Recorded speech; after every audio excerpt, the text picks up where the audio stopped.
Hoje à noite a gente vai caminhar pelas margens silenciosas do Nilo, sentindo a brisa morna que já tocou faraós, sacerdotes e viajantes há milhares de anos. Você está aí, parado na areia fina, e tudo parece tão antigo que até o seu celular ficaria com vergonha de vibrar. Existe algo estranhamente atraente na ideia de viver para sempre, até você lembrar que isso inclui ter o cérebro retirado pelo nariz. Pois é, você provavelmente não sairia inteiro dessa parte. Então, antes de se acomodar, tira um segundo para curtir o vídeo e se inscrever, mas só se você realmente gosta do que eu faço por aqui. E me conta nos comentários de onde você está assistindo e que horas são aí na sua cidade. Agora, apaga as luzes, talvez ligue um ventilador para aquele fundo sonoro suave e vamos juntos mergulhar na nossa jornada de hoje. Você começa a andar devagar pela beira do rio, ouvindo o som ritmado da água contra as pedras. É quase hipnótico, como se cada onda sussurrasse segredos de um tempo que desafia qualquer cronologia. O mais curioso é que, para os antigos egípcios, a morte não era um fim definitivo, mas uma espécie de etapa burocrática do universo. Eles acreditavam que, se o corpo fosse preservado direitinho, a alma poderia continuar existindo. Algo meio parecido com salvar o progresso no videogame, para não ter que começar tudo de novo. E se hoje historiadores ainda discutem se essa ideia de imortalidade era literal ou simbólica, aqui, no escuro do deserto, a dúvida parece perder importância. O que importa mesmo é sentir o peso desse desejo de não ser esquecido. Você observa, meio fascinado, as ruínas que ainda resistem. Muros esculpidos, colunas partidas, estátuas de pedra com olhos que te encaram como se nunca tivessem piscado. Um fato que quase todo mundo já ouviu, é que as pirâmides não foram só tumbas, mas símbolos de poder eterno, uma propaganda monumental de que o faraó viveria para sempre. Mais adiante, meio enterrado na areia, você encontra um fragmento de cerâmica pintado com o olho de Horus. Os egípcios usavam esse símbolo para afastar o mal. Curioso como, mesmo milênios depois, ainda tatuamos, penduramos em pulseiras ou desenhamos na porta, tentando espantar nossos próprios fantasmas modernos. E falando em fantasmas, sabia que durante a mumificação eles deixavam o coração dentro do corpo? Para eles, era nele que moravam as memórias, as emoções e a consciência. Já o cérebro, bem, não tinha tanta moral assim. Era retirado e descartado, como se fosse um app inútil que só ocupava espaço. Imagine agora um cortejo silencioso, tochas balançando ao vento, enquanto sacerdotes recitam preces antigas em volta de um corpo que, segundo acreditavam, poderia acordar do outro lado da eternidade. O cheiro doce e quase sufocante da mirra se mistura ao vento quente do deserto. Há algo de tranquilizador nisso, mesmo que hoje soe estranho, a certeza de que a morte tinha um roteiro, uma lógica quase reconfortante. Mas não se engane achando que só reis tinham direito a esse destino. É verdade que os faraós exageravam, construíam tumbas monumentais, acumulavam tesouros e pediam orações escritas em hieróglifos caprichados. Ainda assim, pessoas comuns também faziam o que podiam: amuletos, bandagens simples, preces murmuradas pela família. Afinal, quem não queria uma chance de continuar, nem que fosse só um pouquinho? No seu caminho, você pisa em pedaços de linho endurecido pelo tempo, restos de antigas bandagens. E por falar nisso, aqui vai uma curiosidade estranha: além de resinas e sais, os embalsamadores usavam cebolas e serragem para preencher o corpo e manter a forma. Não era exatamente glamouroso, mas fazia parte do processo. O vento parece sussurrar histórias que ninguém mais lembra, e de repente tudo faz sentido. Essa busca pela imortalidade não era só medo do fim, mas também um recado para quem viria depois. Algo como dizer: eu existi, e você está vendo isso agora. E mesmo que estudiosos ainda discordem sobre quanta gente realmente acreditava nisso, andando aqui entre templos quebrados, túmulos escondidos e pedaços de inscrições, você sente que a esperança de ser lembrado era por si só um tipo de eternidade. A noite vai ficando mais fresca, seus passos desaceleram e seu coração bate num compasso tranquilo. Mas nossa jornada só está começando. Você segue adiante, afastando um pouco a areia quente com os pés até encontrar a entrada estreita de uma tumba antiga. O ar lá dentro parece parado há séculos, cheio de pó e resina. Seus olhos demoram a se acostumar à penumbra, mas logo você percebe desenhos nas paredes, histórias de deuses, faraós e do que viria depois do último suspiro. É aqui que a gente entende como tudo começou, os primeiros passos na eternidade. Os egípcios não nasceram com pirâmides prontas. No início, as tumbas eram mastabas, estruturas retangulares de pedra que guardavam os mortos mais importantes. Foi delas que surgiram as pirâmides, um tipo de upgrade funerário. Você passa os dedos por uma pintura que mostra servos levando oferendas, frutas, pães, vasos de cerveja. Eles acreditavam que tudo isso chegaria ao outro lado, como se o além fosse uma continuação da vida.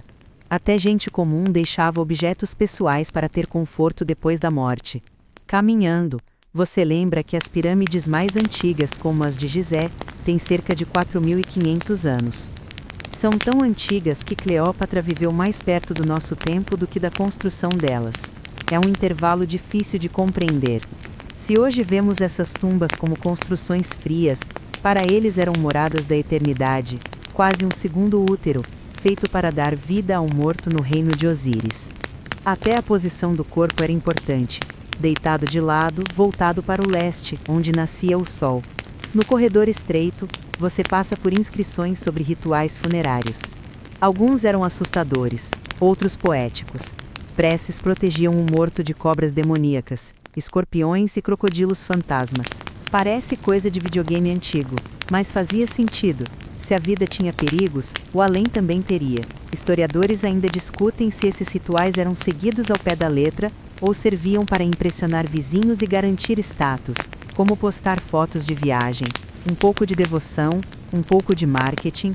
Mais adiante, você encontra restos de estatuetas, os shabtis, servos em miniatura que ganhariam vida no além para trabalhar pelo dono da tumba. Tipo terceirização espiritual. Alguns túmulos tinham centenas deles, porque ninguém queria pegar na enxada nem depois da morte. Com o tempo, as crenças mudaram. No Antigo Império, só o faraó tinha direito pleno à vida eterna. Depois, até artesãos e comerciantes sonhavam com a eternidade. Esse plano funerário democrático transformou a religião egípcia. A chama da tocha revela deuses com cabeça de animal e barcas solares navegando pelas estrelas. Era um lembrete de que tudo seguia uma ordem cósmica, o Ma'at, equilíbrio e justiça que mantinham o universo funcionando. Perder isso seria o fim. Alguns túmulos traziam maldições contra quem ousasse roubar ou danificar a sepultura, doenças, morte súbita ou ser devorado por um crocodilo divino. Um aviso claro: respeite o morto, ou arque com as consequências. Você se abaixa para passar por uma porta baixa. Na câmara seguinte, hieróglifos contam a jornada após a morte, julgamento do coração, travessia por lagos flamejantes, encontros com monstros. Morrer não era só deitar, era enfrentar provas e dizer as palavras certas. De repente você vê uma inscrição quase apagada sobre um simples fazendeiro enterrado ali, longe de qualquer pirâmide famosa. Sem riquezas, mas com orações, amuletos e uma pequena estatueta. É tocante perceber que, no fim, todos queriam a mesma coisa: ser lembrados. No silêncio pesado da tumba, você entende que o verdadeiro medo não era morrer, mas ser esquecido. Talvez por isso essas tumbas ainda contem histórias, não só de faraós, mas de todo um povo que acreditava que o tempo não precisava apagar ninguém. A poeira sobe com seus passos. Ainda há muito a descobrir antes do sol nascer. Você segue pelos corredores úmidos e apertados da tumba, sentindo o chão frio sob os pés. O ar parece mais denso a cada passo, quase dando para perceber o cheiro antigo de resina, especiarias queimadas e poeira sagrada pairando na escuridão. É aqui que começa um dos rituais mais intrigantes, e que provoca arrepios até hoje. Transformar um corpo mortal em algo que pudesse durar por toda a eternidade. A mumificação não era só um procedimento funerário, mas uma arte quase divina. Primeiro, lavavam o corpo com vinho de palma e água do Nilo, numa purificação simbólica para preparar o falecido para sua última viagem. Depois, vinha a etapa mais lembrada, a retirada cuidadosa dos órgãos internos. O estômago, os pulmões, o fígado e os intestinos iam para vasos canópicos, cada um protegido por um deus guardião. Já o cérebro, considerado menos importante, era puxado pelo nariz com um gancho de metal e jogado fora. Curioso pensar que, mesmo milênios depois, muita gente ainda vive sem dar tanto valor para ele.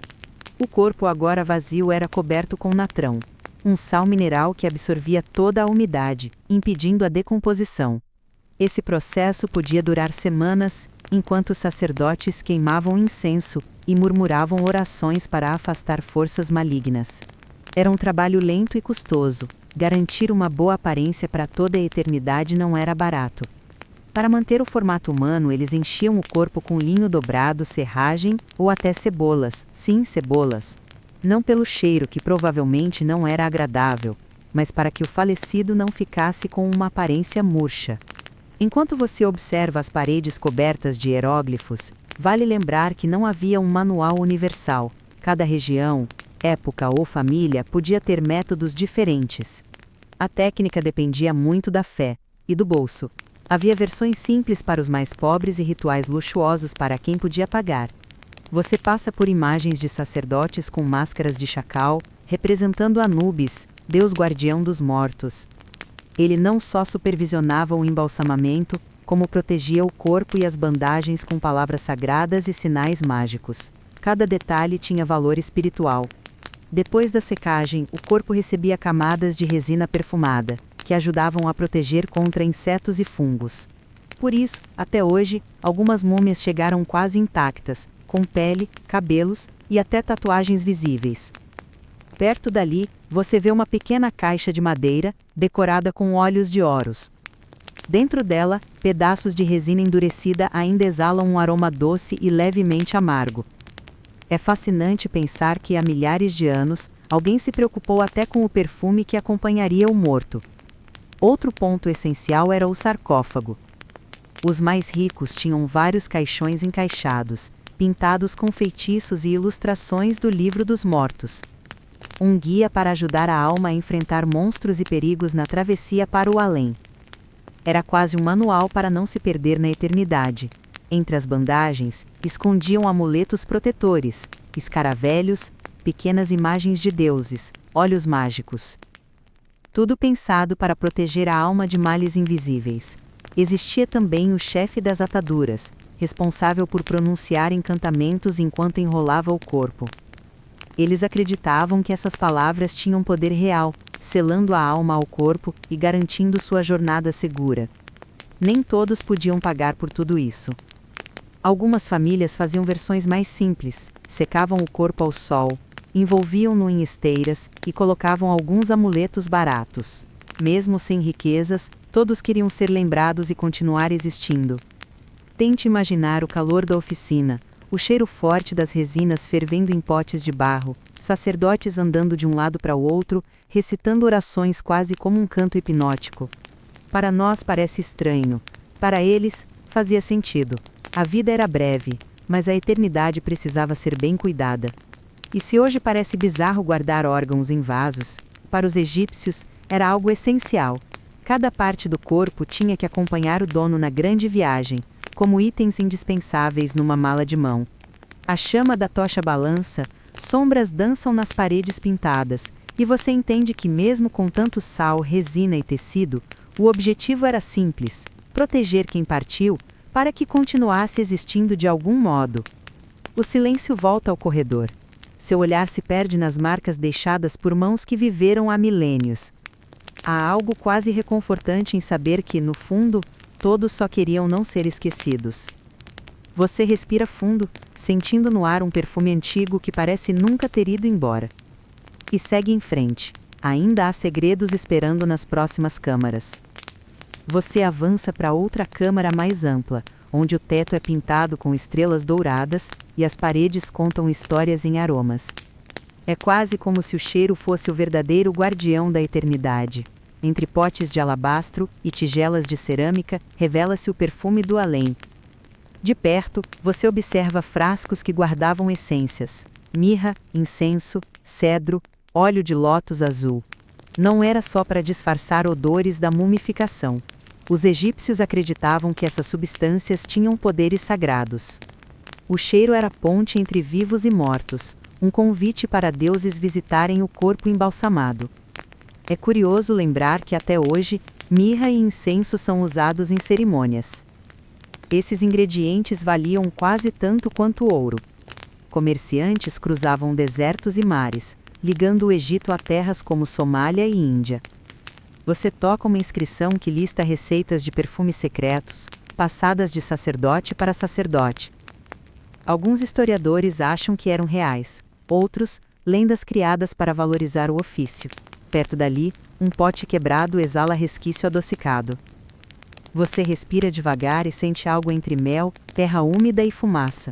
Mesmo depois de milênios, o cheiro permanece, como sussurro que venceu o tempo. Algumas fórmulas misturavam óleos vegetais, gordura animal, resinas e pétalas de lótus azul. O lótus simbolizava renascimento porque suas flores se abriam de manhã e fechavam ao anoitecer.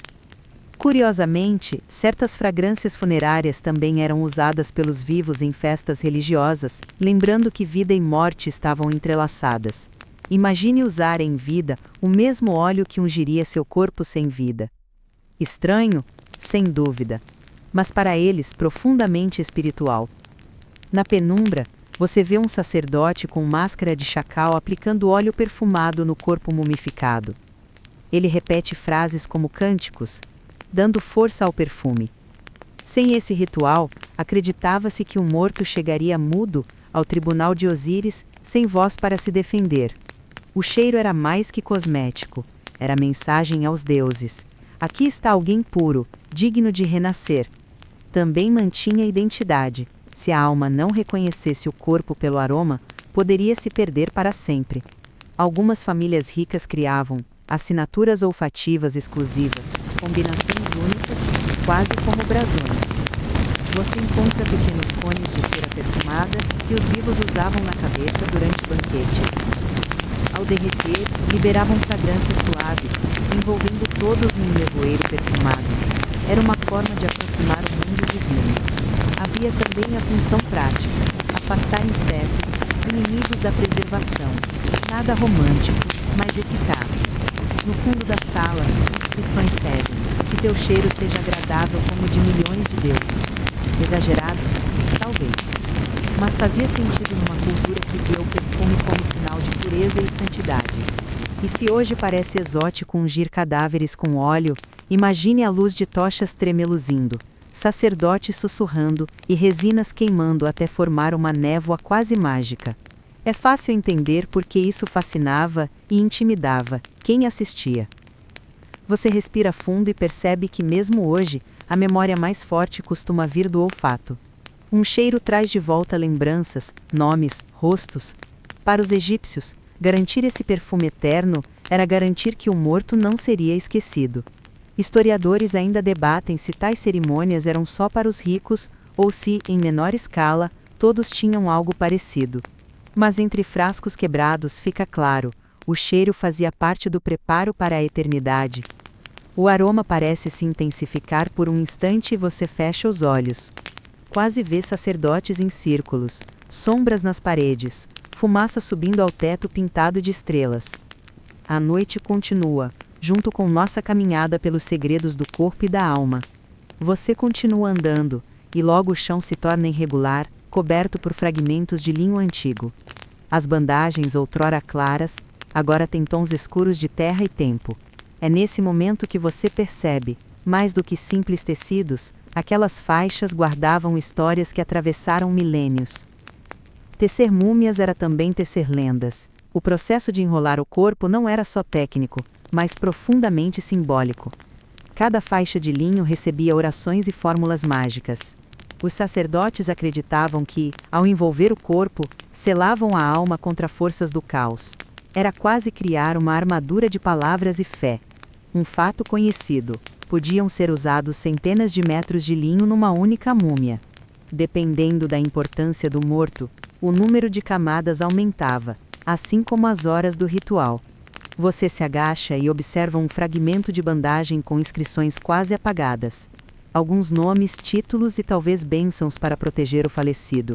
Historiadores ainda discutem se eram escritas por escribas ou por familiares, misturando devoção com tradição. Havia também um lado bem terreno. As bandagens mostravam status social. Tecidos finos, importados ou tingidos, eram para os ricos. Os pobres usavam tecidos reaproveitados, às vezes até de roupas velhas. É curioso pensar que a lembrança eterna podia depender da qualidade do tecido. Enquanto avança, você encontra restos de máscaras funerárias, feitas de ouro ou madeira pintada. Elas ajudavam a alma a reconhecer o próprio corpo ao voltar do além, e mostravam ao mundo e aos deuses uma imagem idealizada do morto, jovem, sereno, quase divino. Imagine o contraste entre as camadas invisíveis de linho, cheias de orações, e a máscara brilhante, pensada para impressionar. Era como vestir algo simples por baixo de um manto luxuoso, unindo fé íntima e ostentação pública. E aqui vai uma curiosidade. Algumas múmias tinham pequenos amuletos escondidos entre as bandagens, escaravelhos, olhos de ouros e figurinhas de deuses. Talismãs secretos para proteger na eternidade. Você passa a mão por uma parede pintada que mostra cenas de enrolamento. Sacerdotes com máscaras de chacal recitando fórmulas, familiares chorando e Anubis supervisionando. Um manual ilustrado do processo. Havia até o abridor da boca, sacerdote que restaurava simbolicamente os sentidos do morto. Pense no calor sufocante da oficina de embalsamamento, o cheiro de resina aquecida, o silêncio pesado interrompido por cânticos. Não era só um ritual, era um teatro sagrado. Além das pessoas, até objetos importantes eram embrulhados em tecido, para acompanhá-los ao outro lado. Havia uma lógica quase afetuosa. Se algo foi valioso na vida, seria também no além. Ao longe, você vê a ponta de um sarcófago ricamente pintado. As imagens mostram um morto sendo recebido por deuses como se dissesse: ele viveu, morreu, mas continua existindo. É difícil não sentir respeito por tanta luta contra o esquecimento. E mesmo hoje, milênios depois, muitas dessas bandagens resistiram ao tempo. Cientistas as estudam, leem inscrições e encontram vestígios de óleos, resinas e perfumes. Cada fio guarda um fragmento de história. Às vezes, uma simples prece de quem só queria dar paz ao ente querido. Você se pergunta como seria ser enrolado assim, camada por camada, enquanto palavras mágicas são ditas para te proteger. Deve dar uma estranha sensação de sufoco e ao mesmo tempo de cuidado absoluto, como se cada volta fosse também um abraço que atravessa séculos. Mesmo que nem todos entendessem os feitiços, algo parece claro.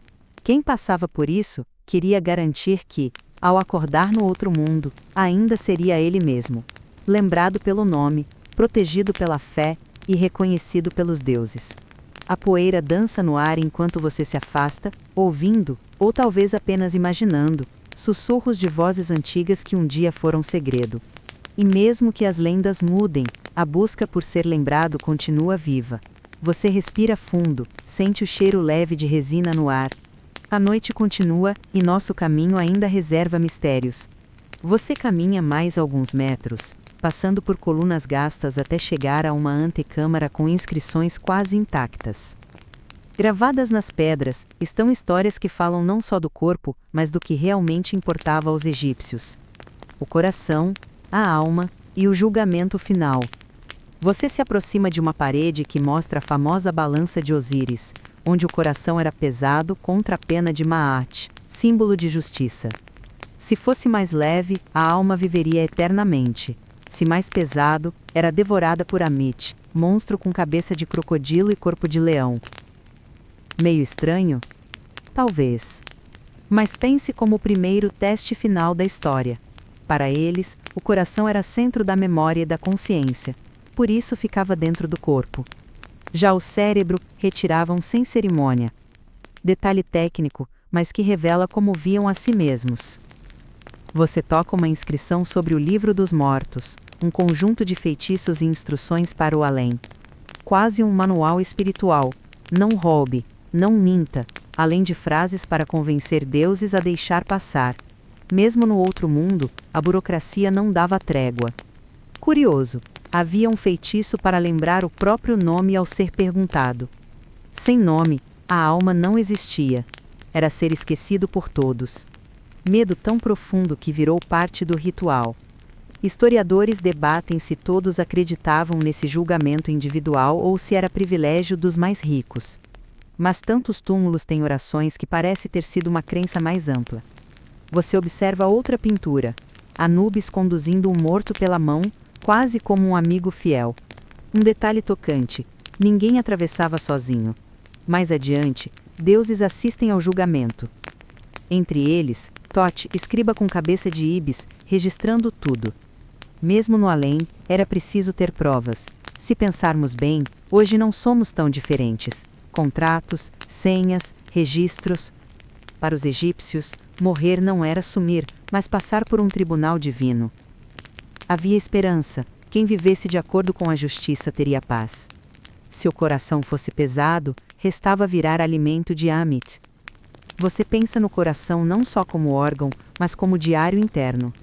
Para eles, ele guardava cada gesto e palavra. Não adiantava mentir na balança, quem você foi de fato estava ali. Uma brisa levanta a poeira dourada. Tudo parece vivo. Pinturas nas paredes, palavras em hieróglifos. Quase dá para ouvir orações antigas. Nem todos podiam pagar grandes rituais. Alguns tinham só uma estátua ou uma prece rápida. Mas mesmo assim acreditavam que algo os esperava além da morte. Você vê esculturas de Osíris, sempre de pele verde, cor do renascimento. Segundo o mito, ele morreu, foi esquartejado e refeito por Ísis. Até os deuses conheciam a morte e o retorno. Algumas múmias tinham escaravelhos de pedra sobre o peito, para impedir que o coração falasse contra elas na balança. Estranho? Talvez, mas fazia sentido num povo que não deixava nada ao acaso. Você toca numa pedra fria, pensando no medo e na esperança de quem enfrentava esse julgamento. No fundo, não é tão diferente de hoje. Todos queremos acreditar que escolhas contam. Mesmo que historiadores debatam quem acreditava literalmente, a ideia de que ser justo pesaria menos que ser cruel era forte demais para ser ignorada. O eco dos seus passos soa quase como batida de coração. Você respira e pensa: será que no fim, nosso medo é sermos pesados e achados indignos? A noite avança devagar, e a próxima câmara aguarda. Você avança por um corredor que parece ter sido esculpido às pressas, com paredes menos decoradas, mas ainda marcadas por hieróglifos quase apagados pelo tempo. É aqui que você encontra algo que sempre desperta fascínio e um toque de receio: as maldições. Gravadas em pedra ou pintadas em papiros, eram um recado direto para quem ousasse perturbar o sono dos mortos.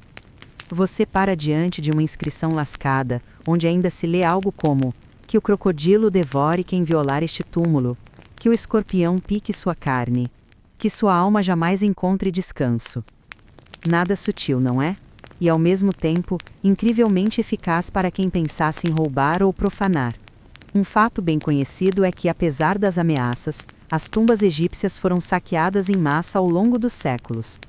Ouro, joias e até mesmo amuletos de valor simbólico sumiram pelas mãos de ladrões que arriscaram a sorte.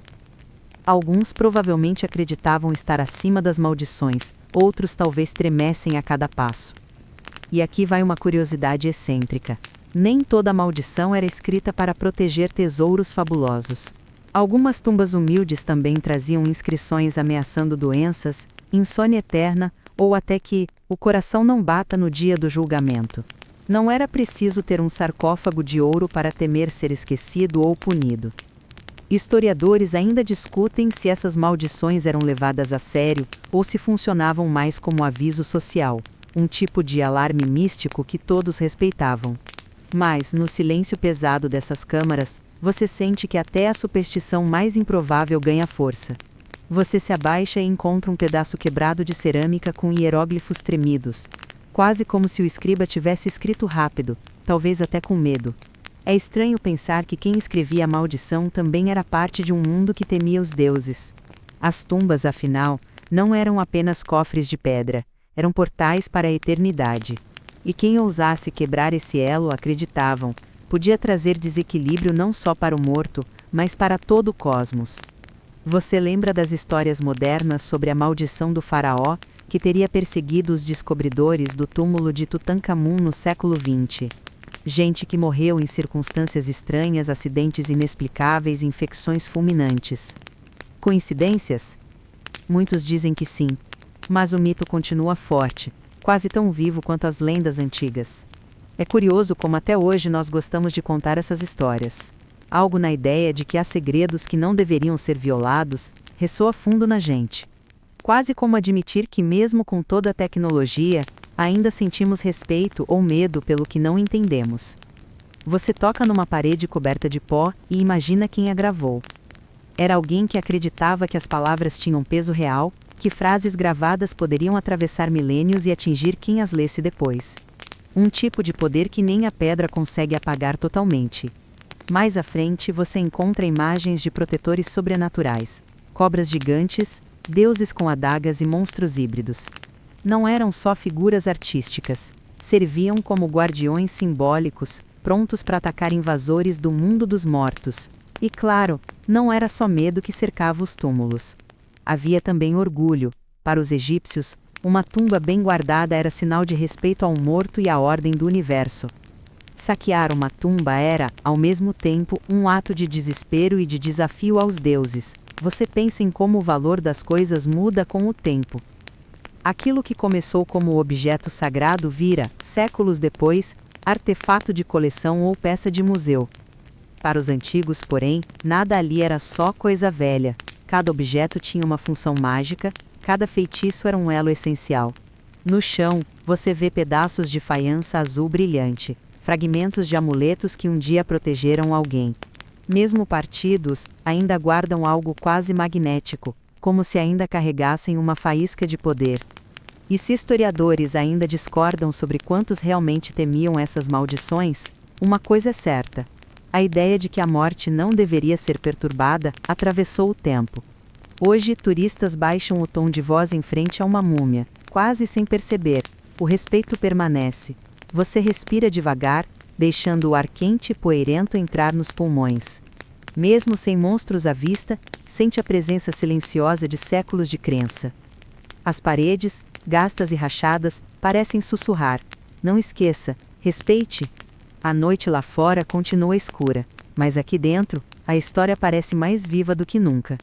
E você segue em frente, pronto para descobrir o que mais se esconde nesses corredores de pedra e mistério.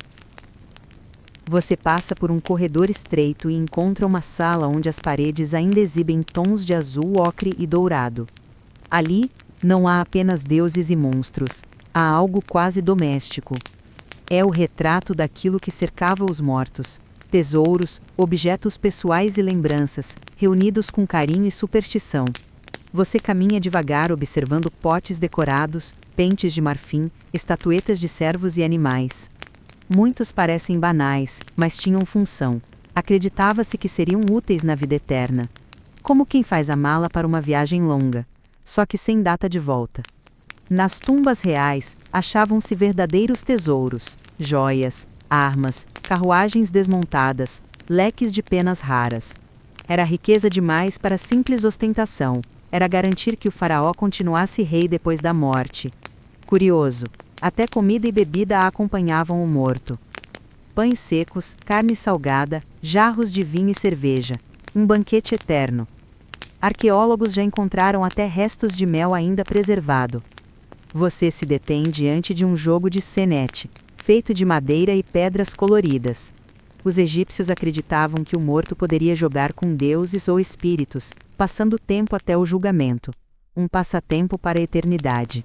E mesmo que muitos desses luxos fossem privilégio dos ricos, tumbas simples também guardavam figurinhas de barro, potes pintados, ou pulseiras modestas. Mesmo quem não tinha ouro deixava algo, nem que fosse uma tigela rachada, para provar que viveu e foi lembrado. Você toca uma escultura de gato de bronze. Os gatos eram sagrados, protetores contra espíritos e pragas. Acreditava-se que até no além eles manteriam essa função. Mais ao fundo, pinturas mostram um morto colhendo flores, tocando harpa, cheirando perfumes. Não eram só memórias, mas desejos de viver para sempre aquilo que amava. Quase um álbum de recordações eternas. Entre jarros quebrados e fragmentos de estátuas, percebe-se uma lógica reconfortante. Levar para o além o que nos faz humanos. Lembranças, prazeres, objetos do cotidiano. Como quem diz aos deuses: olhem, eu tive uma vida boa, quero continuar tendo. Uma brisa suave levanta poeira antiga, trazendo um cheiro adocicado de resina. Por um instante, parece que tudo desperta. Risadas distantes, o farfalhar de roupas de linho, passos apressados. Você se detém diante de um vaso pintado com flores de papiro e lótus azul. O lótus que se fecha à noite e se abre ao amanhecer, lembrava que a morte não era o fim, mas um recomeço. Nem só de luxo viviam os mortos. Havia também as estatuetas Shabtis, feitas para trabalhar no lugar do dono no além. Alguns túmulos tinham centenas desses ajudantes em miniatura, um tipo de plano de aposentadoria espiritual. Você encontra fragmentos de um colar de faiança azul, tão delicado que parece quase moderno. É fácil imaginar quem o usou há milênios se olhando no espelho com o mesmo orgulho que sentimos hoje. E mesmo que historiadores discutam se os egípcios acreditavam que os objetos ganhariam vida, o cuidado e a quantidade deles mostram que a esperança era real. Melhor garantir algo útil, algo belo, algo sagrado. Ao se afastar, percebe que esses objetos dizem mais do que inscrições solenes, falam de gostos, vaidades, medos e sonhos. Mostram que, mesmo pensando na eternidade, os egípcios queriam levar consigo o que fez a vida valer a pena. A chama da tocha projeta sombras dançando nas paredes, como se as figuras pintadas acompanhassem seus passos. Você respira fundo, sentindo que de certa forma caminha ao lado deles, partilhando memórias que atravessaram séculos. E a noite segue, tão silenciosa quanto cheia de histórias que ainda ecoam. Você caminha mais alguns passos e chega a uma galeria longa, onde as paredes parecem narrar uma saga sem fim. Aqui, a história não está apenas em palavras ou amuletos, mas em imagens, cenas pintadas e esculpidas que contam quem foi o morto, o que viveu e o que sonhava viver além do túmulo. É como entrar no diário ilustrado de quem se recusa a ser esquecido. Um fato conhecido chama a atenção. Essas imagens não eram só decorativas. Para os egípcios, dar forma a algo, pintar, esculpir, escrever, era dar existência. Se algo era representado, podia se tornar real no além. Por isso, cada detalhe importava. Você observa uma pintura do morto pescando no Nilo, cercado de papiros e pássaros coloridos. Não era apenas lazer, era um desejo transformado em feitiço visual, que aquele momento se repetisse eternamente. E quem nunca quis eternizar algo bom? Mais adiante, surgem músicos e dançarinas. É curioso pensar que, mesmo depois da morte, alguém quisesse ter beleza, festa e música. A eternidade também precisava de alegria. Uma curiosidade excêntrica: os artistas raramente assinavam suas obras. Era trabalho coletivo feito em oficinas, misturando precisão técnica com fé. Cada traço era oração, cada cor, um convite aos deuses. Historiadores discutem se as cenas mostravam fatos reais ou apenas desejos. Talvez um simples camponês jamais tenha tido um barco, mas podia ser pintado velejando por canais dourados, porque era isso que queria levar consigo. Você se detém diante de figuras repetidas do morto oferecendo flores, pães e perfumes aos deuses. Essa repetição não era falta de criatividade, era insistência, como repetir uma oração para garantir que fosse ouvida. E as cores ainda surpreendem. Azul do Nilo e do céu, verde da fertilidade, dourado da carne dos deuses e da luz eterna. Mesmo desgastadas, elas brilham resistindo ao tempo. Você toca uma cena de banquete onde o morto é servido por criados. Repare, na arte egípcia, as figuras mais importantes aparecem maiores. Era como pintar o status na parede. Não importava se em vida o morto foi só um escriba, ali ele podia mostrar quem queria ser. No canto, há uma imagem de uma mulher oferecendo flores ao morto. Talvez esposa, filha ou mãe. Mesmo sem nome, há algo comovente nesse gesto atravessando milênios. E mesmo que historiadores debatam se essas pinturas foram feitas ainda em vida, parece claro que eram mais que lembrança. Eram feitiços visuais para manter viva a história do morto, e assim, sua própria existência. Você nota também inscrições acompanhando as imagens, nomes, orações, pequenas frases para explicar a cena ou guiar quem visse. Era quase um roteiro para o além.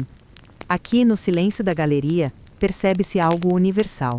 Todos querem ser lembrados, não só pelo que foram, mas também pelo que sonharam ser. Os egípcios entenderam isso. A verdadeira imortalidade vinha de ter sua história contada, vista e repetida. Imagine o trabalho dessas pinturas, horas preparando gesso, misturando pigmentos, desenhando hieróglifos. Tudo para que a cena resistisse a terremotos, inundações, saqueadores, e ao pior de todos, o esquecimento. E de certo modo, funcionou. Você está aqui, séculos depois, vendo e sentindo o que alguém quis tanto que fosse visto e sentido. A chama da tocha balança, e por um instante as figuras parecem se mover. Dançarinas retomam o passo, barcos voltam a navegar, sacerdotes a rezar. É só um jogo de luz, ou talvez não. Você respira fundo, sente o cheiro de pedra quente e poeira antiga. E entende que essas imagens não foram feitas só para deuses ou para um morto, mas também para você, que chegou tão tarde, mas chegou. A galeria termina, mas a história que ela conta continua viva na memória. E você segue adiante, pronto para descobrir o que mais essas paredes guardam no escuro. O corredor se alarga e você entra em uma câmara que parece vazia à primeira vista. Mas logo percebe que aqui se guardava algo ainda mais precioso que joias ou estátuas, palavras. Rolos de papiro, fragmentos de escrita e inscrições, tudo feito para ensinar, lembrar e guiar quem partisse para o além. Você caminha devagar, os passos ecoando, e se detém diante de um pedaço de papiro protegido por vidro. Mesmo rasgado, vêem-se linhas de hieróglifos que dançam como fileiras de pássaros, cobras e olhos sagrados. Para os egípcios, escrever não era só registrar, era criar realidade. O que era escrito ganhava vida no mundo espiritual. Um fato conhecido é que muitos mortos eram sepultados com exemplares do Livro dos Mortos, coleção de feitiços, orações e instruções para atravessar as provações do outro mundo. Funcionava como um guia, só que dramático. Cuidado com o lago de fogo, memorize os nomes dos portões, apresente-se aos deuses certos. Melhor do que confiar só na memória. Aqui vai uma curiosidade. Não havia versão única do Livro dos Mortos. Cada papiro era personalizado e encomendado pela família ou pelo morto. Podia ter mais ou menos feitiços escolhidos por gosto, status ou preço. Como personalizar uma playlist para a eternidade? Historiadores discutem se todos compreendiam esses feitiços ou se confiavam no poder sagrado da escrita. Mesmo sem saber ler, acreditava-se que as palavras tinham força por existirem, não só por serem lidas. Você observa um trecho sobre o julgamento do coração, outro que ensina o morto a se transformar em andorinha, lótus ou crocodilo, formas para escapar de perigos sobrenaturais ou espiar o mundo dos vivos. No além, mudar de forma era quase essencial. Mais adiante, encontra pedaços de madeira com texto, tábuas escolares usadas por escribas em treinamento, erros, rabiscos, contas simples, pequenos sinais de que até no mundo dos deuses, prática e paciência eram necessárias. Hoje olhamos esses fragmentos como arte, para eles, ferramentas práticas, cada feitiço, cada linha, chave para abrir portas invisíveis e temidas. Você passa por uma estela de pedra onde está gravada uma oração longa, pedindo aos deuses 1 milhão de pães, 1 milhão de jarros de cerveja, 1 milhão de anos de vida. É impossível não sorrir ao ver que, diante da eternidade, alguém ainda pensava no básico: comida, bebida e tempo. Havia o medo de que as palavras se perdessem ou fossem danificadas. Por isso, em alguns casos, as orações eram repetidas ou escritas em vários lugares do túmulo. Uma cópia extra nunca fazia mal.